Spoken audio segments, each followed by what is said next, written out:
Muse sa PBA. So ano yung feeling na yun na first time? Super excited and kinakabahan kasi first time kong magpapakita ng gantong look sa maraming tao and dito pa sa PBA. So looking forward sa mga mangyayari pa this opening ceremony sa PBA. Hindi ka naman nalalayo sa sports kasi volleyball player ka. Pero dito, ta-aura ka, Muse. Kaya nga.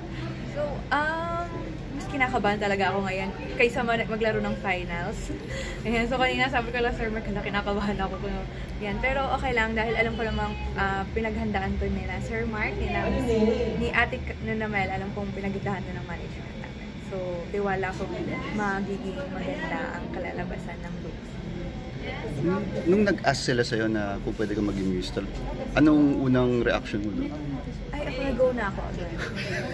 Nakapakam dalawang isip, diba? Sayang to. And alam naman natin kung gaano kalaki ang basketball community. And syempre gusto ko rin na mapakita din ang sarili ko sa basketball community.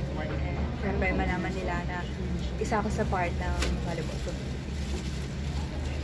Thank you.